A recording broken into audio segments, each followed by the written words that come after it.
Bienvenidos al podcast del Centro de Estudios sobre Procesos Constitucionales Naticum, el espacio que une derecho y tecnología. Aquí podrás aprender sobre derecho constitucional, fiscal, administrativo y derechos humanos. ¿Qué tal? Bienvenidos a un episodio más del podcast Naticum. La verdad es que en esta ocasión, y como podrán ver en el título del episodio, vamos a hablar de un tema que creo que es de lo más interesante, sobre todo porque se trata del juicio de nulidad y vamos a hablar de una de las autoridades más temidas por los ciudadanos mexicanos, que es el Servicio de Administración Tributaria, y cómo este juicio de nulidad de alguna manera sirve como herramienta para protegernos pues de cierta forma de aquella, ¿no? Pero para eso, y creo que es lo más importante, quiero señalar que estoy acompañado del abogado José Manuel Carapia González. Abogado, bienvenido y gracias por asistir. No, al contrario, gracias por la invitación. Uno está honrado de estar aquí con ustedes y discutir un tema tan interesante y relevante como este. Perfecto, pues me gustaría antes de empezar comentarle un poco a quienes nos escuchan, a quienes nos ven, un poco de su trayectoria y voy a ser lo más breve posible. Usted es egresado por la maestría en la Universidad Autónoma de Yucatán, es especialista en litigios fiscales y administrativos. Un tema que hay que recalcar es que usted ha tenido experiencia en la Sala del Caribe del Tribunal Federal de Justicia Administrativa.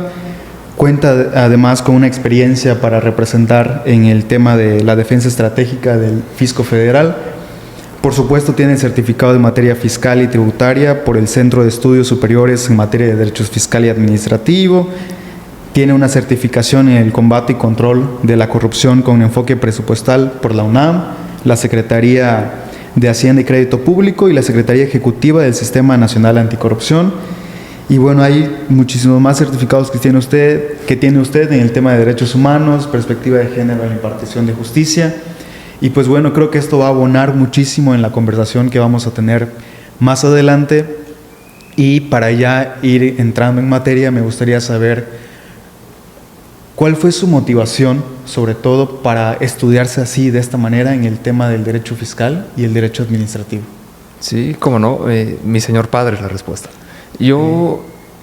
Vas a pensar más bien que esta es la historia de siempre, de que el papá es abogado, el papá es arquitecto, lo que sea, y el hijo, los siguientes hijos tienen que seguir la misma profesión. En mi caso no. Okay. En mi caso, mi papá siempre fue muy reservado. Desde que éramos pequeños le preguntábamos, oye, ¿a qué te dedicas? ¿Qué eres? Y se limitaba a decir, no, yo trabajo en una oficina. Yo soy servidor público. Sí. Bueno, está bien, perfecto. Y seguíamos. Yo entro a estudiar la preparatoria con especialidad en contabilidad. Despierta mi amor por el derecho fiscal. Entro, concurso y compito, salgo victorioso y consigo mi primera plaza o primer empleo en el Servicio de Administración Tributaria. Okay. Qué mejor lugar que el fisco para aprender fiscal y tributario. Y me encuentro con la linda y muy emocionante sorpresa de que estaría yo desempeñando el primer puesto que mi papá, 40 años antes que yo, fue su primer puesto con el que inició su trayectoria profesional. Y entonces a mí me motiva, me impulsa a seguir ese legado. Sí. Muy bonito. Okay. Y de ahí, como digo, sabiendo que tenía de este lado a su papá, ¿usted aprovechaba ese tema? ¿O usted tenía, por ejemplo, sus propios métodos de estudio para...? Mi papá no mete las manos al fuego por nadie, en el sentido de que tú elegiste, ábrete camino y vas, estudia. Sí, tienes una duda en la escuela, tienes una duda con el caso, tienes alguna duda con lo que planteó el maestro, pregunta, discutimos. Como un maestro en casa, sí. Pero fuera de eso, ábrete paso como tú puedas. Si no, hay otras opciones para que cambies de carrera, cambies de otro ámbito, pero muy manos... Aparte, ¿no? Correcto. Y en el día a día que usted tuvo la oportunidad de trabajar en el Servicio de Administración Tributaria, ¿cómo era el día a día, ahora sí que del lado de la autoridad? Fíjate que muy emocionante porque te encuentras con cada caso o situación novedosa que tú no puedes controlar ni elegir qué caso llevas, qué caso no, a diferencia de un despacho particular. Aquí el SAT agarra y te dice, te tocó este asunto. Sí. No, pues no lo domino. No, pues no me importa, tienes que dar respuesta. Tienes que trabajarlo. Y no puedes con ese, ahí te va otro. Y otro, porque es aleatorio. Ya. Ahí cuando tienes en tu escritorio, en tu oficina, en tu espacio, un caso que dices, chispas, este es un poco difícil, ahí tienes forma de acudir a qué, a tu superior, con tus colegas. Primero que nada es tú investiga, para eso estás ahí. No es para que lo sepas todo, pero porque sabes investigar y averiguar y dar una respuesta al proyecto. El SAT funciona por equipos, hay subadministraciones, sí puedes consultar con un abogado, el compañero tuyo, con tu jefe, subadministrador, pero es tu responsabilidad y es parte de lo hermoso y emocionante, de que tú eres el que tiene que dar la solución, nadie más. Okay. Tienes que investigar y para eso te preparas todo el día, todos los tiempos. Sí te coordinas con abogados de otras administraciones, de otras áreas, consultas dependiendo de la complejidad del caso, una pericial, una cuestión doctrinaria, buscas un libro, jurisprudencia, pero arréglatelas. Sí. Yo creo que ese es uno de los denominadores comunes, sobre todo en la profesión del abogado, ¿no? Es de, no naces sabiendo o no naces con todos los conocimientos que quisieras. Tienes que ir a los libros, tienes que ir a la jurisprudencia, tienes que ir muchas veces con aquel que tiene la experiencia.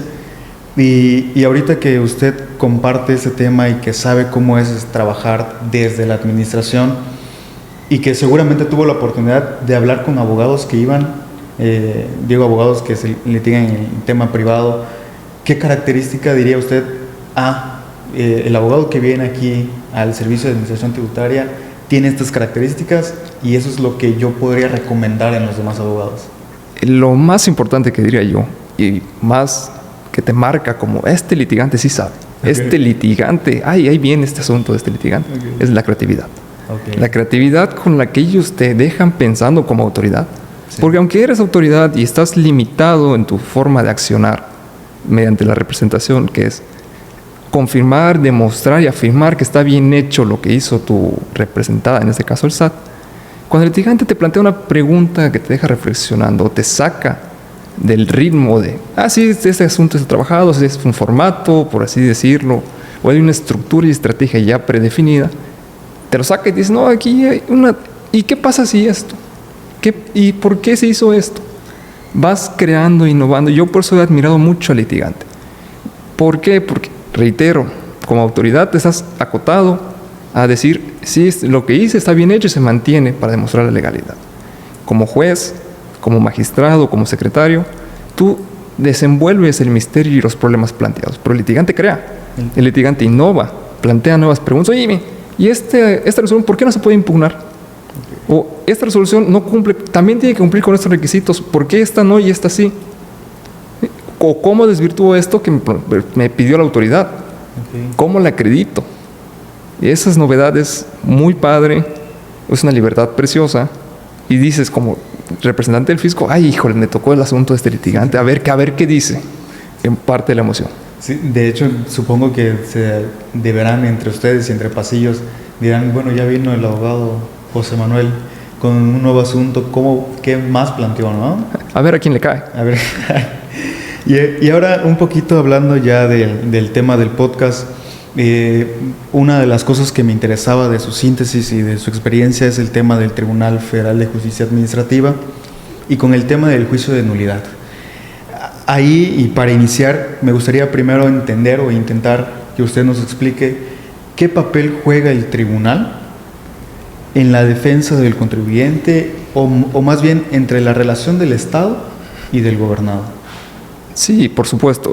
La figura del tribunal hay que entenderla antes de entender lo que es el juicio de nulidad. El tribunal nace con la idea de establecer un órgano autónomo que nace enteramente con enfoque fiscal. Nace como Tribunal Fiscal de la Federación, a efecto de que el contribuyente tenga certeza jurídica de que hay alguien que no se va a beneficiar de que le cobren de más. Okay. Alguien de que sí no va a recibir ningún beneficio adicional, pero que va a velar por los derechos del contribuyente y verificar que no le cobren de más, que no abusen de él, que no se le sancione ni se le explote. Porque el inversionista, el empresario y el contribuyente del mercado, de la papelería, lo que quiere es nada más pagar lo justo. El que quiere ser legítimo. Sí. Que no se pasen de gandallas. Que sí hay supuestos en los que la autoridad se excede. Okay. ¿Por qué? Bueno, lo vamos a abordar más adelante. Pero el tribunal nace con esa finalidad de establecer un control de legalidad, constitucionalidad y convencionalidad, lo que es el fisco federal. Okay. Se crea el juicio de nulidad como un medio de control de los actos de la autoridad. ¿Por qué? Porque la autoridad te determina que le debes. Perfecto. Tú no estás conforme con que le debes. ¿Y a quién acudes? Pues vas al tribunal, que es autónomo. Es autónomo. Ante él vas a llevar un juicio en el que yo demando y me peleo con el fisco. Sí. Le quito al fisco la facultad de imperio, que es el mandato, el imponer, sancionar.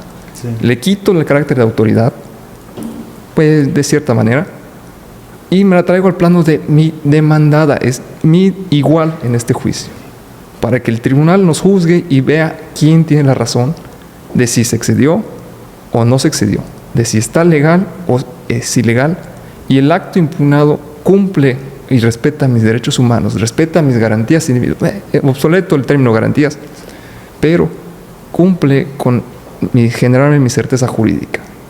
Okay. Perfecto, es más bien un órgano, si lo queremos ver así, protector, ¿no?, del contribuyente. El juicio de nulidad, y digo, para llegar al juicio de nulidad, ¿tienes que agotar algún recurso antes de, o es directamente de? Me refiero al juicio de nulidad. ¿En qué casos procede? ¿Contra qué actos? No tanto agotar un recurso, sino lo primero que tienes que detectar y analizar antes de interponer tu demanda es que el acto que pretendes pelear o controvertir sea definitivo. Okay. Entendiendo por esto que ya llevaste un proceso, que ya no hay un procedimiento intermedio, okay, para solucionar el problema antes de, okay, imponer la sanción. Ya está la sanción administrativa, está la liquidación, está la multa, la clausura. Pues ya llevaste el proceso ante la autoridad correspondiente y tienes de dos. La mayoría de los casos tienes recursos administrativos ante la propia autoridad.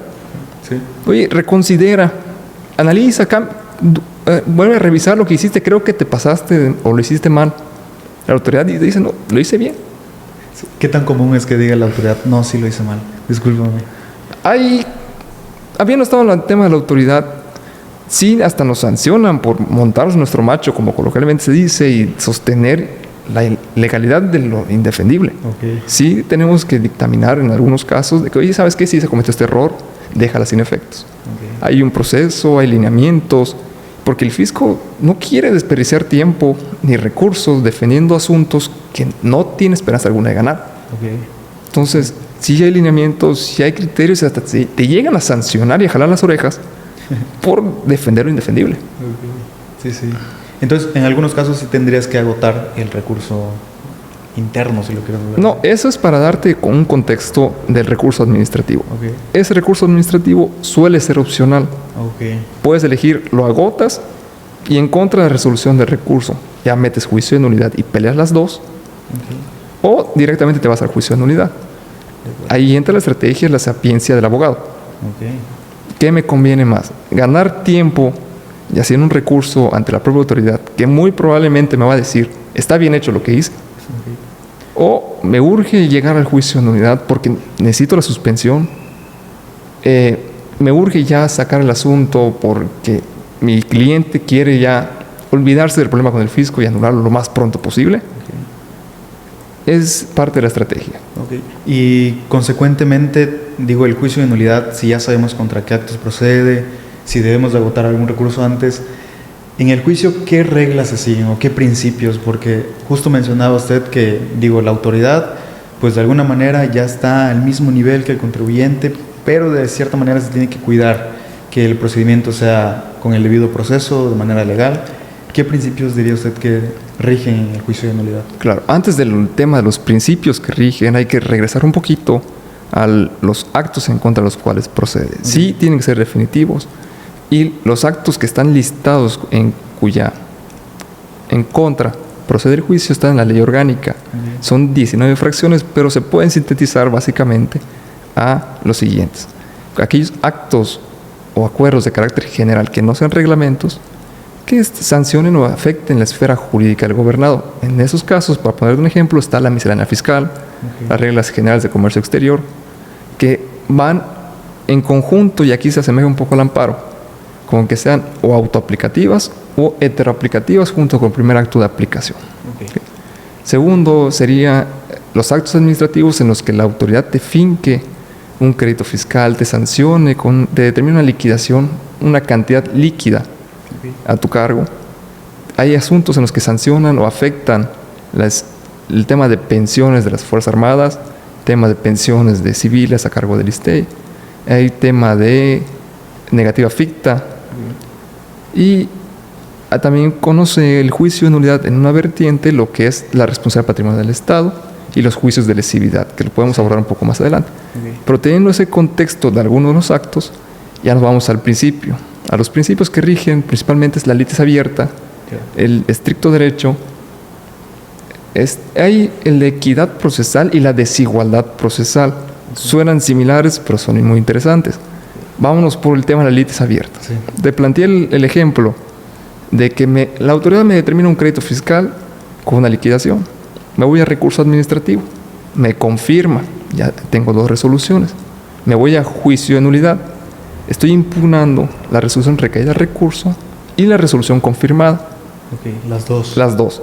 Yeah. La litis abierta me permite que en el juicio de nulidad yo vierta agravios, argumentos o conceptos de impugnación encaminados a controvertir tanto la impugnada, que es la recaída de recurso, como la recurrida, que es la que me fincó el crédito fiscal. Aunque yo no lo haya dicho en la instancia administrativa, lo puedo decir ahorita en el juicio. Siempre acotado a un criterio jurisprudencial de que no puedes presentar más pruebas en el juicio. Pero sí puedes verter argumentos novedosos, de cierta manera, en el juicio de nulidad. De acuerdo. Esa es la litis abierta. ¿Y el estricto derecho? El estricto derecho es que el tribunal se va a abocar solamente a aquello que le peleas, que le pediste. No aplica la suplencia de la deficiencia de la queja, a diferencia de las distintas materias en las que se aplica. Vas a decir, oye, pero es violatorio de derechos humanos, ¿por qué aquí no le puedes echar la mano? La explicación extraoficial o extrajudicial es que pues son las reglas del juego. La otra explicación doctrinaria es que obedece a que aquí te estás peleando con el fisco, no estás peleando con Juan Pérez. Entonces aquí vámonos paso a pasito, tú tienes tu estrategia y lo que me reclames voy a ir, no me voy a ir más allá. Le amarras las manos al tribunal de una manera u otra, de que hay actos que el juzgador o el juez puede percibir extrajudicialmente, que son ilegales, pero si el particular no los peleó, no se pueden anular. El otro principio de desigualdad procesal y equidad procesal suenan similar, pero son diferentes. ¿Por qué? Porque el tema de desigualdad procesal es, yo aquí como particular vengo a juicio a pelearte un acto, pero estoy en desventaja con la autoridad. ¿Por qué? Porque aunque la bajé al nivel de contraparte, atendiendo al principio de equidad procesal, de que ambos tenemos la misma instancia, misma audiencia, mismos alegatos, mismos plazos, el acto que estoy analizando se presume que se hizo bien. Entonces estoy peleando de una batalla de abajo hacia arriba. Pero eso obedece a que la autoridad, cuando actúa con imperio de ley, es la experta, está cuidando a la sociedad. Entonces es tu carga como particular, o en el caso contribuyente, demandante, demostrar que es ilegal. De acuerdo. Por el tema de la presunción de legalidad. Exactamente. Ya. Y en el juicio de nulidad, ¿quiénes pueden acudir al juicio de nulidad? Digo, entiendo que los contribuyentes, pero aparte de los contribuyentes, ¿puede acudir alguien más? Sí, porque el juicio de nulidad al día de hoy ya no está tan restringido solamente a la materia fiscal, también está el ámbito administrativo. Como te mencioné, están los asuntos de las pensiones a cargo del ISSSTE, están los asuntos de las Fuerzas Armadas, los que les afectan las pensiones, el tema de retiro, están asuntos de autoridades administrativas como puede ser Profepa, Profeco, todas las autoridades que son del ámbito ejecutivo, del poder ejecutivo, se encuentran de manera directa o indirecta controladas o con un tope por el tribunal fiscal. Entonces, puede ir un contribuyente, puede ir un gobernado o un administrado, dependiendo del concepto que prefieras utilizar. Pero aquí lo primordial es que la persona que está acudiendo al juicio tenga vulnerado su esfera jurídica, tenga un interés jurídico. Esto entra en juego con la novedosa, de cierta manera, figura del interés legítimo y el interés simple, que en amparo te permite el interés legítimo ir a la instancia judicial, mientras que a nivel del Tribunal Fiscal Federal no se te permite. Se te requiere el jurídico. El interés jurídico. ¿Una autoridad puede acudir como promovente, por ejemplo, en el juicio? Así es, y es otro tipo de vertiente del juicio de nulidad. Existe el juicio de nulidad tradicional, existe el juicio de nulidad sumario, existe el juicio en línea, existe el juicio de lesividad, que es una subvertiente del juicio en línea, pero es en el que la autoridad comparece a demandar la nulidad. Ella comparece, te explico. Ella interpone a través del juicio en línea una demanda pidiendo que el Tribunal Fiscal Federal o el Tribunal de Justicia Administrativa anule una resolución que le favorece a un particular. Oye, vas a decir, oye, ¿por qué? Si ya se le concedió la licencia, ya se le concedió la licitación, ¿por qué la autoridad lo va a anular? ¿No la puede revocar ella misma? No. No la puede revocar por principio de certidumbre jurídica. Si la autoridad ya otorgó, tiene que justificar por qué lo va a quitar. De acuerdo. Ahora, si es en beneficio del particular, como es una multa, una sanción, un crédito, sí puede condonar y revocar porque le beneficia. Pero a la hora que le perjudica al particular, tiene que pasar el control jurisdiccional a través del juicio de nulidad en su vertiente de lesividad. ¿Por qué lo hace? Porque fue ilegalmente otorgada. Fue ilegal el proceso que culminó con la resolución que le beneficia al particular. Oye, pero uno puede decir, ¿estás acusando al particular de algún acto ilícito? No, pues no, espérate. Así como yo me equivoco, dice la autoridad. En perjuicio del particular también me equivoco. En beneficio del particular. Te lo vengo a presentar. Esto entra en novedad porque juega con las estrategias fiscales, principalmente, con las llamadas vacunas fiscales que algunos contribuyentes son un ejemplo para que te des un contexto. En materia fiscal no se te puede auditar 2 veces por el mismo ejercicio, por el mismo concepto. Hay supuestos en los que te puede auditar tanto el fisco federal como el fisco estatal. Cuestión de coordinación fiscal federal.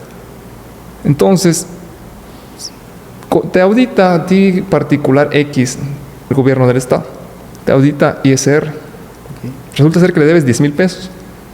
Pues vas y se lo pagas, no hay ningún problema. Ya cumpliste porque ya te auditó el año 2018, ya le pagaste, hay un crédito fiscal ya pagado, ya está. Entonces el fisco federal ya no puede volver a entrar. Pero el fisco federal quiere entrar porque sospecha a través de sus facultades de verificación, vigilancia profunda, coordinación y con cómputo de datos, que en ese ejercicio fiscal le debes 10 millones de pesos, no 10,000 pesos. Entonces tiene que hacer un procedimiento para anular la resolución que determinó que le debías 10,000 pesos. De acuerdo. Porque quiere entrar a auditar. Y es un ejemplo en los que puede llegar a comparecer. Ok, es prácticamente la autoridad está facultada para revocar su propio actuar a través del juicio de nulidad. ¿Así no. La autoridad puede comparecer ante el tribunal para pedir al tribunal que anule el acto que ella emitió. Okay. Sí, es que está un poco interesante ese tema porque justamente lleva a la pregunta de, bueno, si el acto de la autoridad se presume como legal, ¿por qué entonces habría la oportunidad del juicio de lesividad? ¿No? Es correcto. Lo establecen dándole un plazo, hasta aquí entra un poquito el desbalance. Sí. El particular tiene 30 días para interponer el juicio de nulidad regular. Pero cuando se trata de la autoridad tiene 5 años. Oye, ¿por qué tanto tiempo? No, pues porque la autoridad tarda mucho tiempo en revisar sus propios procesos. Pero se dio cuenta que hace 4 años otorgó una licitación equivocada. La tiene que revocar. La quiere revocar. Tiene que demostrarle al tribunal que hubo una irregularidad ahí. ¿Qué implica el hecho de que se demuestre que haya habido una irregularidad ahí? Un procedimiento administrativo en contra del servidor público que estuvo involucrado. Una repetición de que, oye, a ti te pagaron para hacer este proceso chueco. Pero son cuestiones extrajudiciales en lo que concierne al juicio de lesividad. El juicio de lesividad es, magistrado, yo no lo puedo anular, pero tú lo puedes anular, por favor, anúlalo, aquí te demuestro que estuvo ilegalmente otorgado. Mi demandado es el particular que se benefició. Para que él demuestre, en todo caso, que fue legal, que estuvo bien y todo. Pero ya queda al arbitrio del juez. De acuerdo, hemos estado hablando un poco sobre quiénes pueden acudir, las partes, en qué casos, pero ahora de manera, si se puede, breve o más un poquito general, ¿cuál es el procedimiento del juicio como tal? Por supuesto que sí. El juicio de nulidad se puede hacer tan sencillo o tan complicado como quieras. Okay. Tan sencillo como que presentas tu demanda, la autoridad te contesta tu demanda, Sí. amplías tu demanda, la autoridad contesta tu ampliación de demanda. Perfecto, el juez cita para alegatos, te da el plazo de alegatos y dicta sentencia y ya estuvo tu juicio.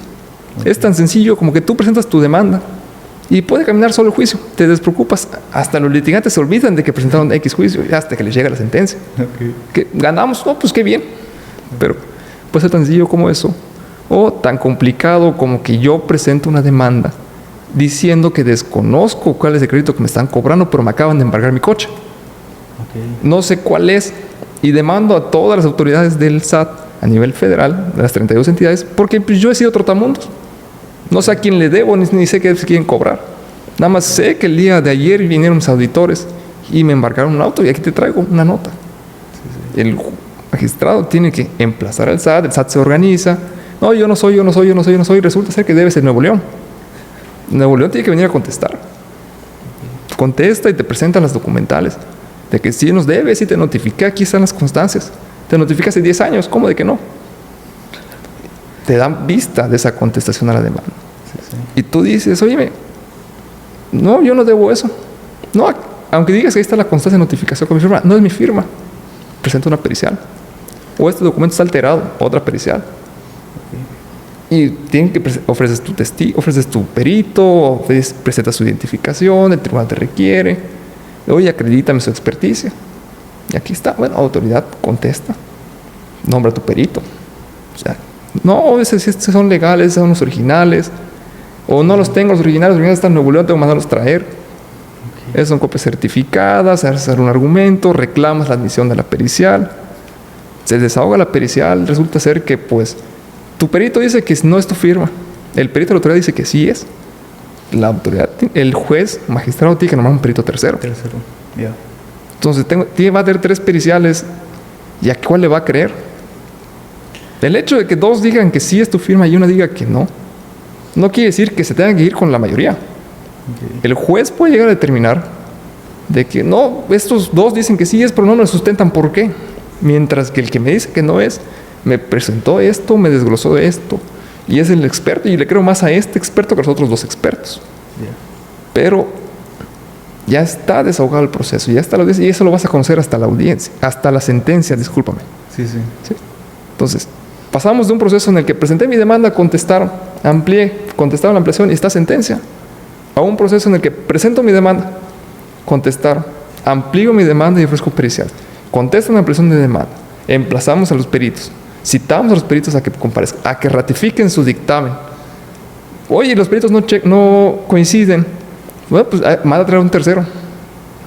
Ya está, que ratifique el dictamen. Y ya después dicto sentencia. Y este es un caso intermedio. Okay. Hay casos más complejos del que declina competencia, de que, oye, aquí no es, era en otra sala, o es una especializada. Yeah. O es improcedente el juicio. Puede ser muy complejo. En el tema ya del procedimiento, entiendo, lo decías al principio, de que hay litigantes que presentan y se olvidan de... En este caso no hay como tal un deber de impulso procesal. No, porque es otro principio que rige lo que es el juicio de nulidad. Este es un principio de oficiosidad. Okay. Aquí el magistrado y el tribunal tienen la obligación de, sin impulso procesal, impartir justicia. Okay. Aquí no hay de que no, pues a las partes no les interesó y ahí muere, se caducó el juicio. Sí. Que en algunos estados llega a operar en materia civil, okay, o en ciertas materias. Aquí, ¿por qué no opera aquí? Porque está en interés el brazo recaudatorio del gobierno federal. Okay. Aquí están las arcas municipales, estatales. Sí. Todo juega porque todo deriva de los ingresos de tu pago de impuestos, de tus derechos. Sí. Entonces, no se puede quedar un juicio sin resolver en cumplimiento al mandato constitucional del 17. Y luego, tuve una clase de materia de defensa fiscal. El abogado nos comentaba 2 situaciones muy particulares. La primera dice, el servicio de administración o la administración nunca va a tener una resolución en sentido favorable. O sea, jamás, aun cuando ni siquiera te reconozca un crédito fiscal, justamente por lo que decías, que se puede arrepentir al final. Pero nos decía otra cosa en el tema de la impartición de justicia de los magistrados del tribunal, con la figura de la excitativa de justicia. Y nos decía, pues yo no lo recomiendo presentar, pero pues allá ustedes. ¿Usted qué opina con ese tema? Antes de hablar de mi opinión sobre la excitativa de justicia, hay que tener un poco de contexto de qué es y en qué momento se presenta. Sí. Sucede que una vez que está integrado el expediente, después de que hiciste mil despapalles, fue y vino, ya tienes tu expediente integrado. El magistrado tiene, si no me equivoco, son 45 días para dictar la sentencia, dentro del cual se encuentra el presentarlo al pleno, presentar el proyecto. Si no lo hace, el justiciable está en indefensión jurídica por incertidumbre, porque no sabe qué va a pasar con su juicio. Él ya presentó una garantía. A él ya le embargaron su auto, su casa, su empresa, cuentas bancarias. Ya presentó una póliza de fianza para ponerle pausa a ese proceso. Está pagando intereses. La póliza le sigue cobrando. Le sigue causando un perjuicio económico. A él le interesa que se resuelva lo más pronto posible el juicio. Entonces el legislador le da un arma al litigante, si lo ponemos así, o es una herramienta al contribuyente para pedirle al juez, oye, apúrate de dictar sentencia, ya pasó tu plazo. Porque todo lo que es administración pública tiene un plazo, no se puede quedar sin resolver una auditoría, no se puede quedar sin resolver un proceso administrativo y menos un juicio fiscal. Entonces, pasan los 45 días, tú ya al día 46 ya puedes presentar tu excitativa de justicia. ¿Qué es esto? Es un escrito dirigido al presidente del tribunal en el que le dices, o básicamente acusas, a que el magistrado se atrasó con el dictado de sus proyectos.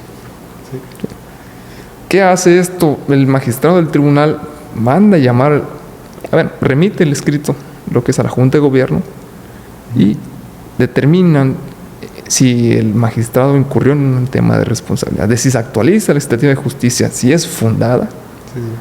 Y si es fundada, dejan un antecedente como primer strike. Al segundo strike, lo mandan a presidencia a solicitar la remoción del magistrado. O sea, si tú como litigante lo presentas porque se te atrasaron un día, te van a odiar en el tribunal.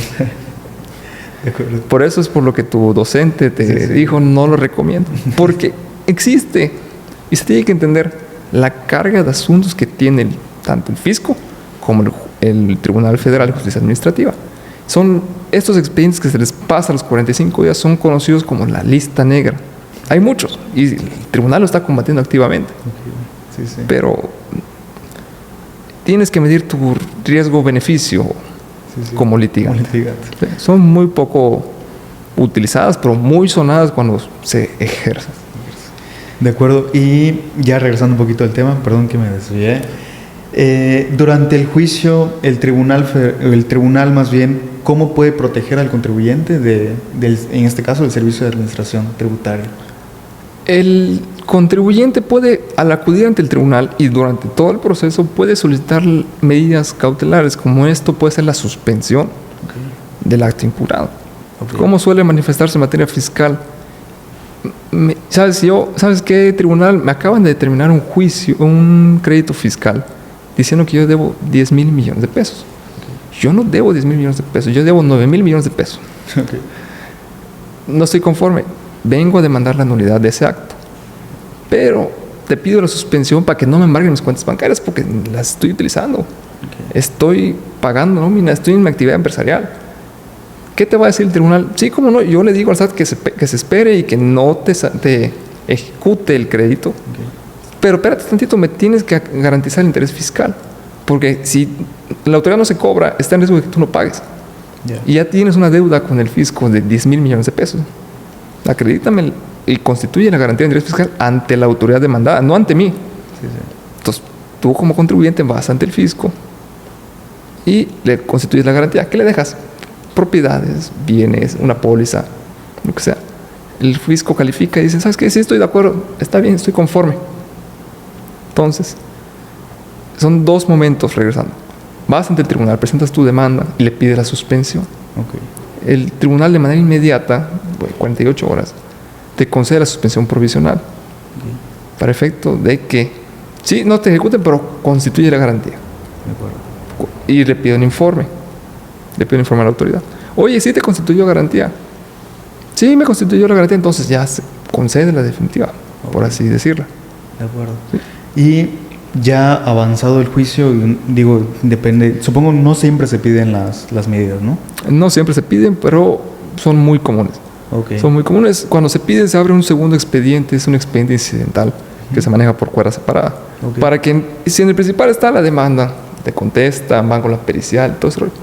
Pero en el incidental se va sobre la suspensión, realmente atendiendo a que no te ejecuten el acto impugnado. Porque si se consuma, se puede llegar a sobreseer el juicio principal. Exacto. Y al dictar sentencia, ¿en qué sentido puede venir la sentencia de un tribunal? La sentencia del tribunal puede ser múltiples sentidos. Entre ellos, y el que más le lastima al contribuyente es la validez. Es reconocer la validez del acto impugnado. Es que el tribunal analizó, verificó de manera muy minuciosa el acto o los actos impugnados y determinó que están bien hechos. Entonces reconoce la validez de los mismos. Ese es un sentido que le beneficia a la autoridad, pero le perjudica al contribuyente.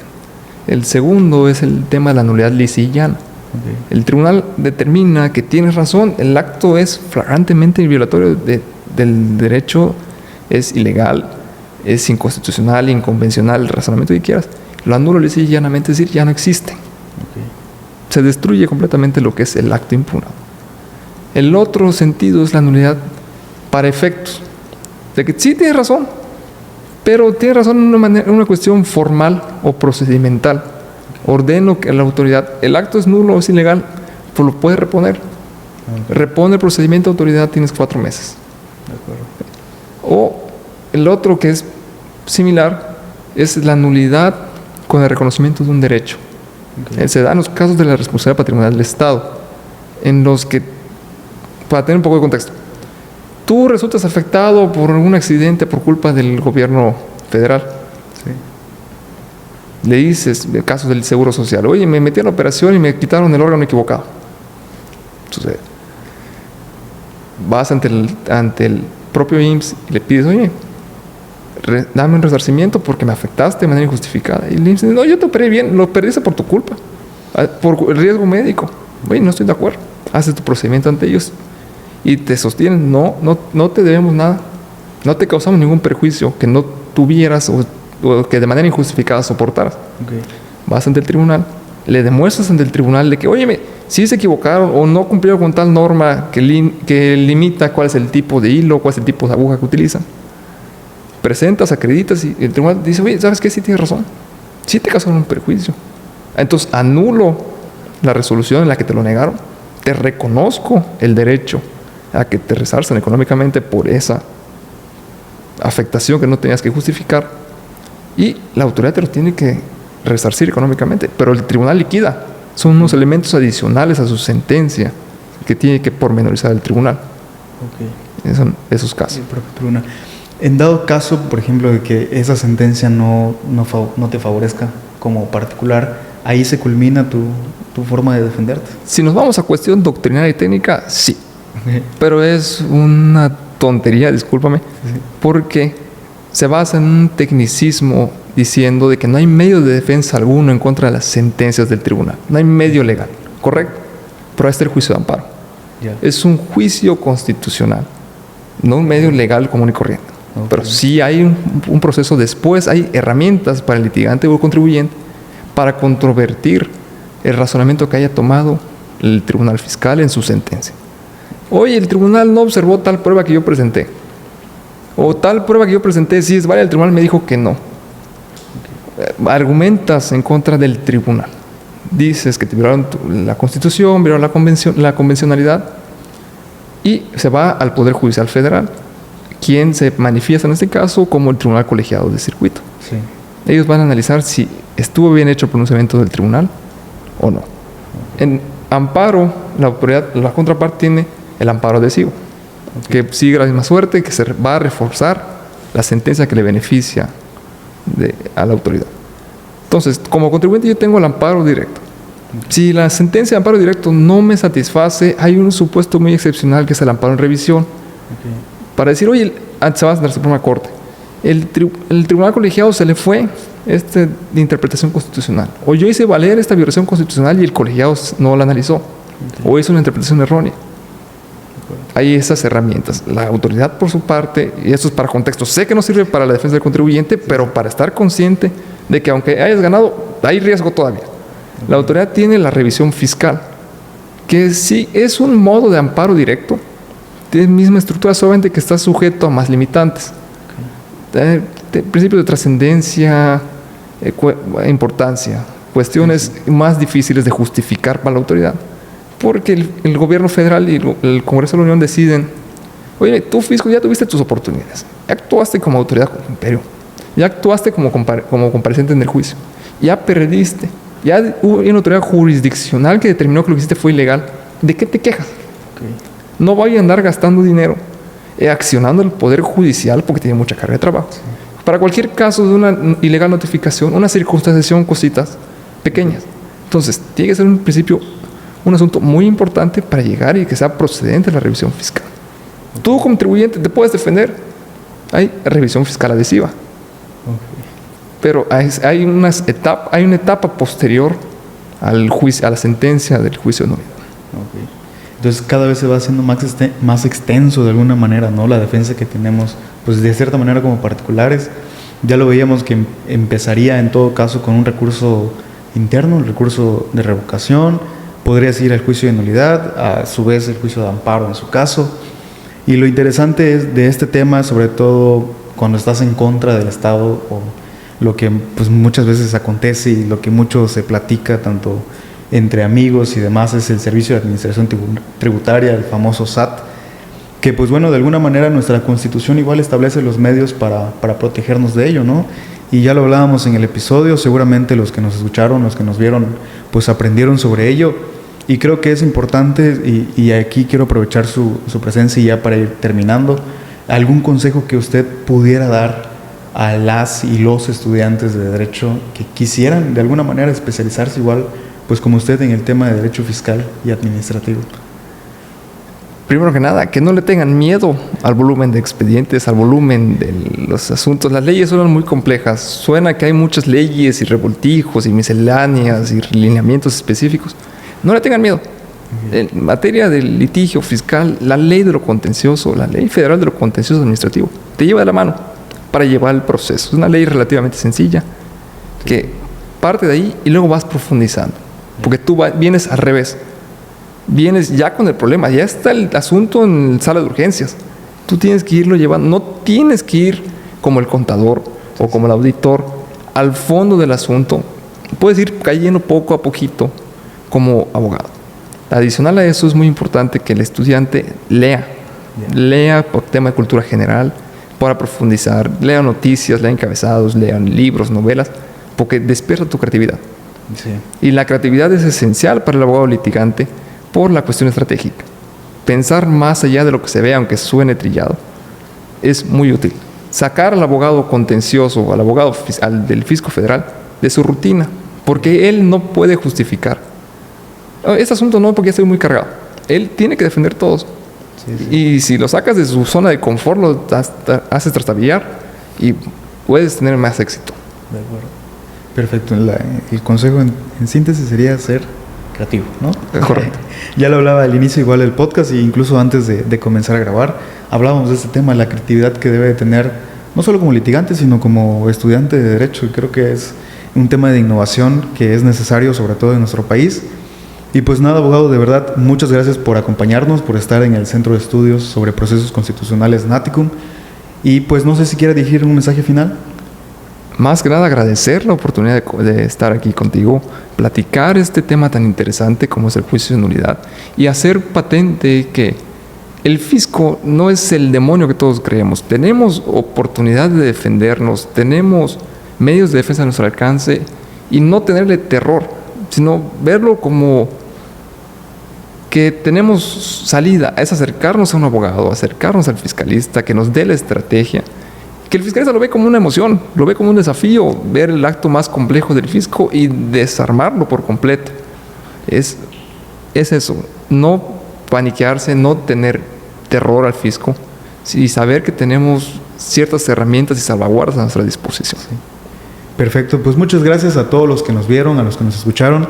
Esperen el próximo episodio de el podcast Naticum. Gracias por habernos escuchado.